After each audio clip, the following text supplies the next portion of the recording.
Thank you for joining us around the fire. For more information or to make a donation, please visit randomactsnetwork.com. Now, want to hear a scary story?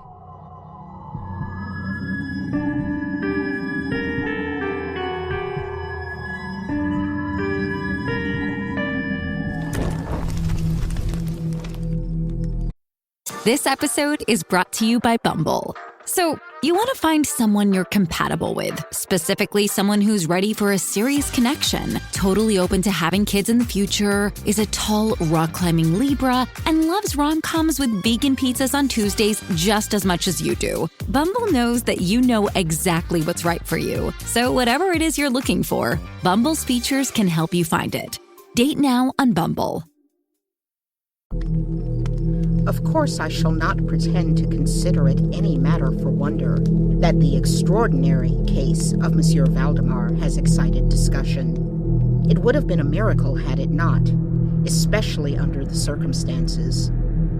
Through the desire of all parties concerned to keep the affair from the public, at least for the present, or until we had farther opportunities for investigation through our endeavors to effect this, a garbled or exaggerated account made its way into society and became the source of many unpleasant misrepresentations and, very naturally, of a great deal of disbelief. It is now rendered necessary that I give the facts as far as I comprehend them myself. They are, succinctly, these. My attention for the last 3 years had been repeatedly drawn to the subject of mesmerism, and about 9 months ago, it occurred to me quite suddenly that in the series of experiments made hitherto, there had been a very remarkable and most unaccountable omission. No person had as yet been mesmerized in articulo mortis. It remained to be seen, first, whether in such condition there existed in the patient any susceptibility to the magnetic influence. Secondly, whether, if any existed, it was impaired or increased by the condition. Thirdly, to what extent, or for how long a period, the encroachments of death might be arrested by the process. There were other points to be ascertained, but these most excited my curiosity. The last in especial, from the immensely important character of its consequences.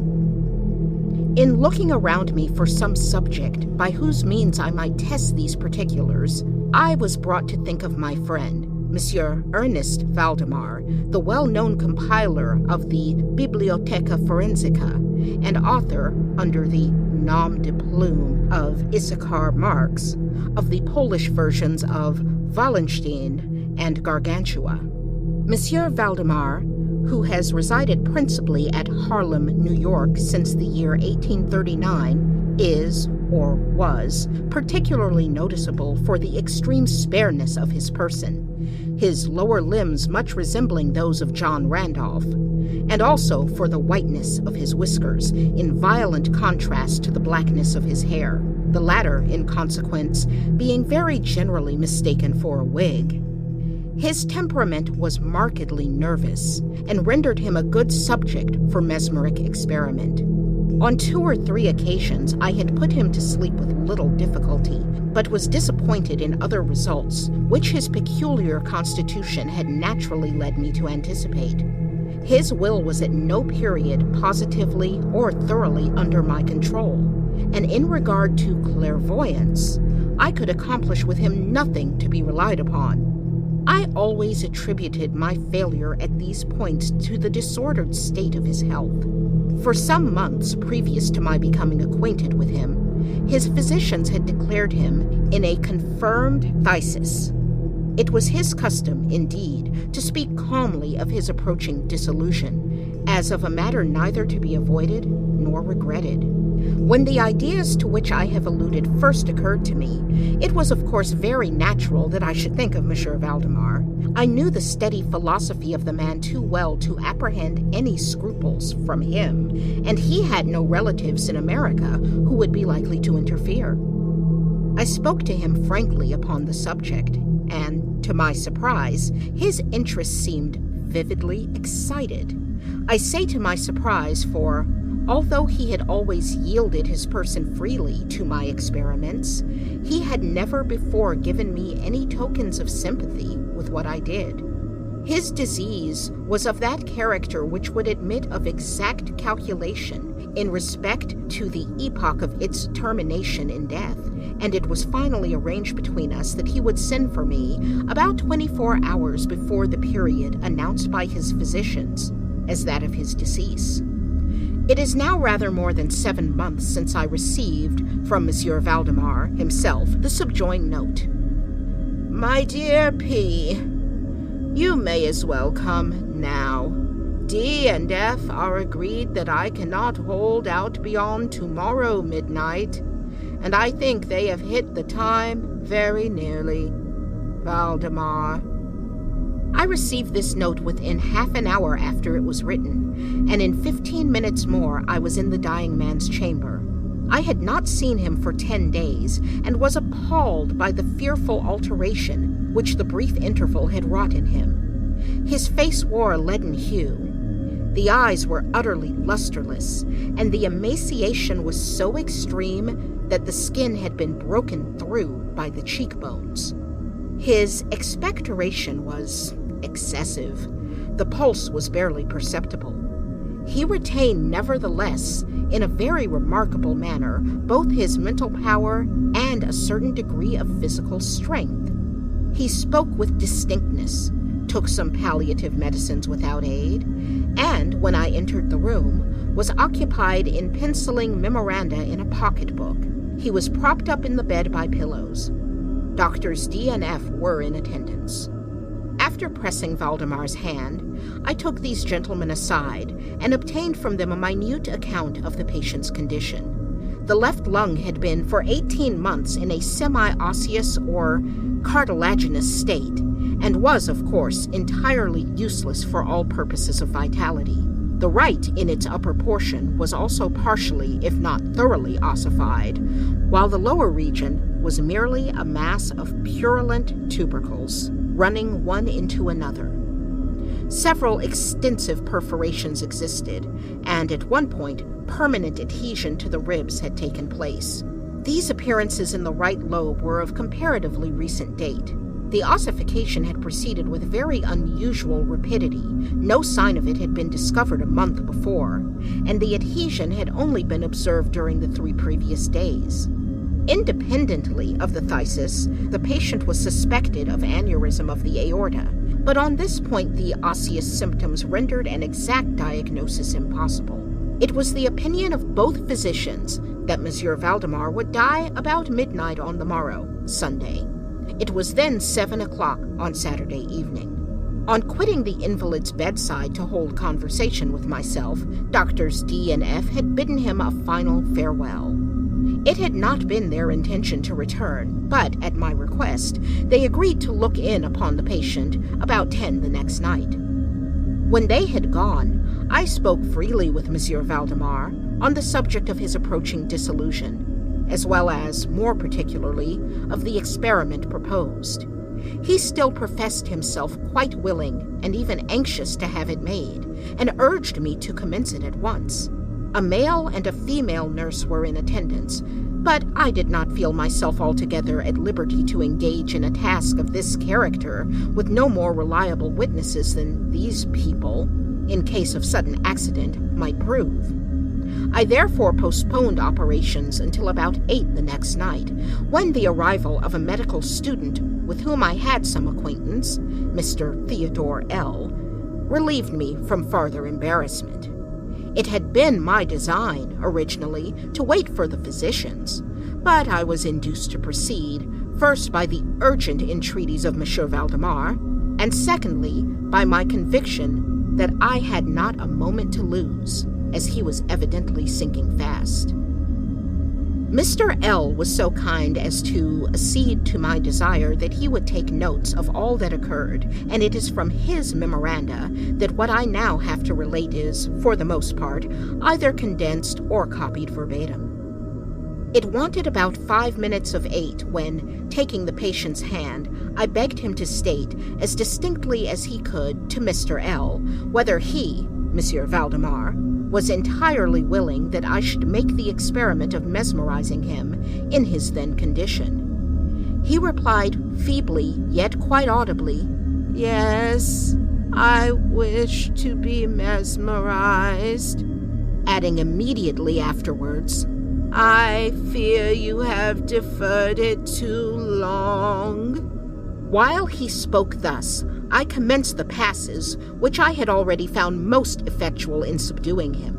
He was evidently influenced with the first lateral stroke of my hand across his forehead, but although I exerted all my powers, no farther perceptible effect was induced until some minutes after 10 o'clock, when Doctors D and F called, according to appointment.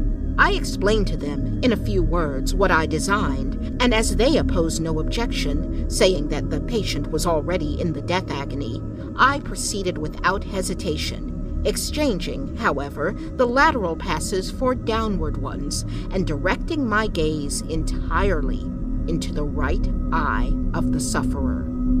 By this time his pulse was imperceptible and his breathing was stertorous, and at intervals of half a minute. This condition was nearly unaltered for a quarter of an hour.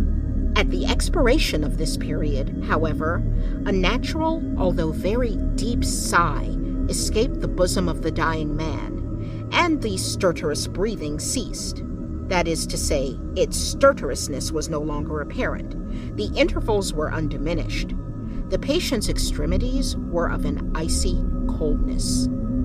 At 5 minutes before 11, I perceived unequivocal signs of the mesmeric influence. The glassy roll of the eye was exchanged for that expression of uneasy, inward examination, which is never seen except in cases of sleepwalking, and which it is quite impossible to mistake. With a few rapid lateral passes, I made the lids quiver, as in incipient sleep, and with a few more, I closed them altogether. I was not satisfied, however, with this, but continued the manipulations vigorously and with the fullest exertion of the will, until I had completely stiffened the limbs of the slumberer, after placing them in a seemingly easy position. The legs were at full length, the arms were nearly so, and reposed upon the bed at a moderate distance from the loins. The head was very slightly elevated. When I had accomplished this, it was fully midnight, and I requested the gentlemen present to examine Monsieur Valdemar's condition. After a very few experiments, they admitted him to be in an unusually perfect state of mesmeric trance. The curiosity of both the physicians was greatly excited. Dr. D resolved at once to remain with the patient all night, while Dr. F took leave with a promise to return at daybreak. Mr. L and the nurses remained. We left Monsieur Valdemar entirely undisturbed until about 3 o'clock in the morning, when I approached him and found him in precisely the same condition as when Dr. F went away. That is to say, he lay in the same position, the pulse was imperceptible, the breathing was gentle, scarcely noticeable, unless through the application of a mirror to the lips. The eyes were closed naturally, and the limbs were as rigid and as cold as marble. Still, the general appearance was certainly not that of death. As I approached Monsieur Valdemar, I made a kind of half-effort to influence his right arm into pursuit of my own, as I passed the latter gently to and fro above his person. In such experiments with this patient, I had never perfectly succeeded before, and assuredly I had little thought of succeeding now. But, to my astonishment, his arm very readily, although feebly, followed every direction I assigned it with mine. I determined to hazard a few words of conversation. "Monsieur Valdemar," I said, "are you asleep?" He made me no answer, but I perceived a tremor about the lips, and was thus induced to repeat the question again and again. At its third repetition, his whole frame was agitated by a very slight shivering. The eyelids unclosed themselves so far as to display a white line of the ball. The lips moved sluggishly, and from between them, in a barely audible whisper, issued the words, "Yes, asleep now. Do not wake me. Let me die so." I here felt the limbs and found them as rigid as ever. The right arm, as before, obeyed the direction of my hand. I questioned the sleepwalker again. "Do you still feel pain in the breast, Monsieur Valdemar?" The answer now was immediate, but even less audible than before. "No pain. I am dying." I did not think it advisable to disturb him farther just then, and nothing more was said or done until the arrival of Dr. F., who came a little before sunrise and expressed unbounded astonishment at finding the patient still alive.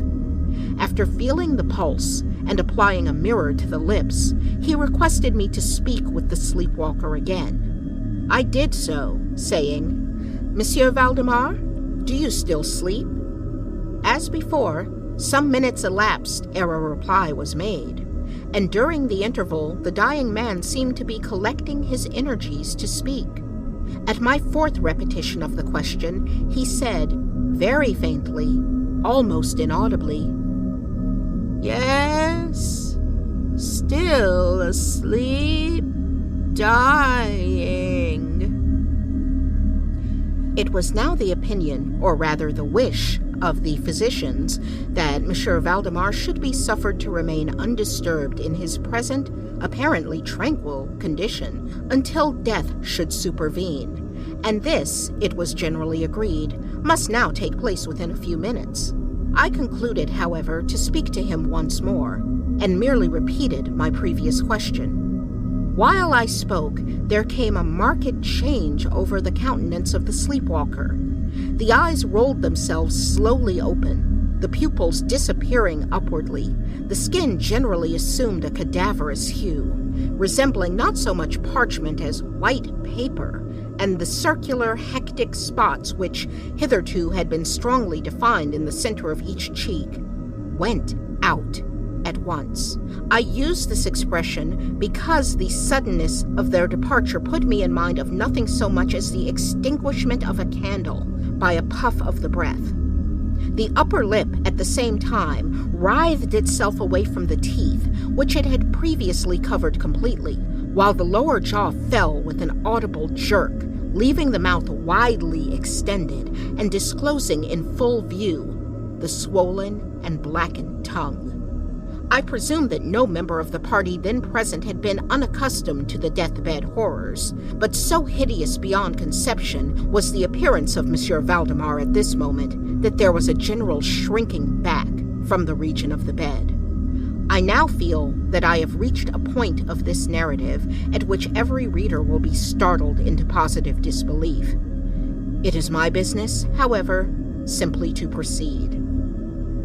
There was no longer the faintest sign of vitality in Monsieur Valdemar, and concluding him to be dead, we were consigning him to the charge of the nurses, when a strong vibratory motion was observable in the tongue. This continued for perhaps a minute. At the expiration of this period, there issued from the distended and motionless jaws a voice, such as it would be madness in me to attempt describing. There are indeed 2 or 3 epithets which might be considered as applicable to it in part. I might say, for example, that the sound was harsh and broken and hollow, but the hideous whole is indescribable for the simple reason that no similar sounds have ever jarred upon the ear of humanity. There were 2 particulars, nevertheless, which I thought of then and still think might fairly be stated as characteristic of the intonation, as well adapted to convey some idea of its unearthly peculiarity. In the first place, the voice seemed to reach our ears, at least mine, from a vast distance or from some deep cavern within the earth.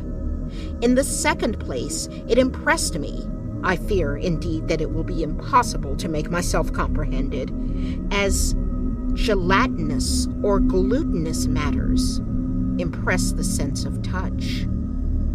I have spoken both of sound and of voice. I mean to say that the sound was one of distinct, or even wonderfully, thrillingly distinct, syllabification. Monsieur Valdemar spoke, obviously in reply to the question I had propounded to him a few minutes before. I had asked him, it will be remembered, if he still slept.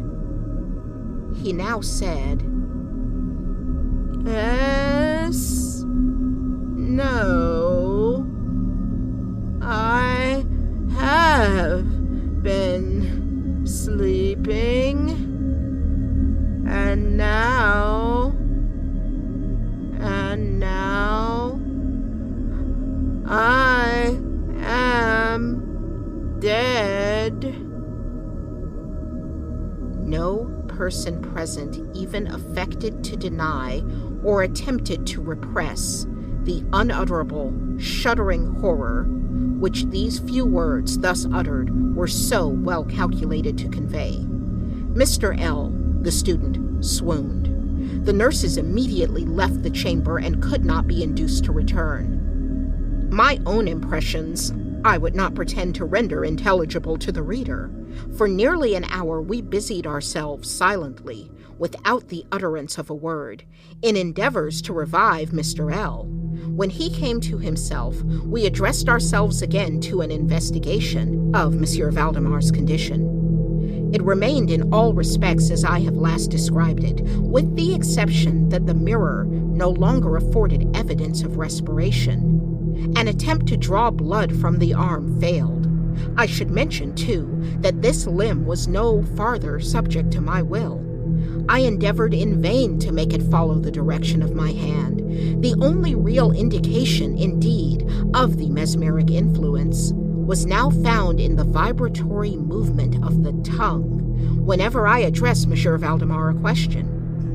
He seemed to be making an effort to reply, but had no longer sufficient volition. To queries put to him by any other person than myself he seemed utterly insensible, although I endeavored to place each member of the company in mesmeric rapport with him. I believe that I have now related all that is necessary to an understanding of the sleepwalker's state at this epoch.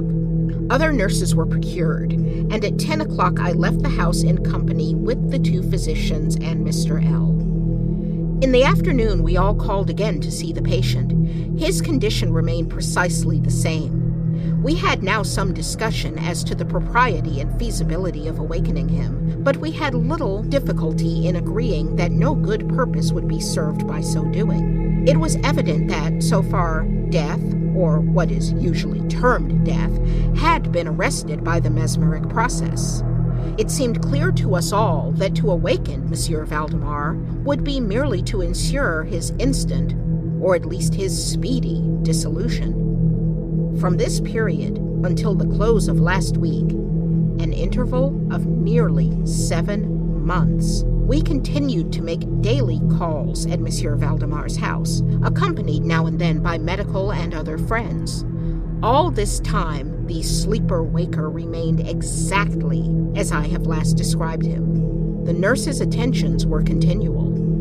It was on Friday last that we finally resolved to make the experiment of awakening, or attempting to awaken him, and it is the, perhaps, unfortunate result of this latter experiment which has given rise to so much discussion in private circles, to so much of what I cannot help thinking unwarranted popular feeling. For the purpose of relieving Monsieur Valdemar from the mesmeric trance, I made use of the customary passes. These, for a time, were unsuccessful.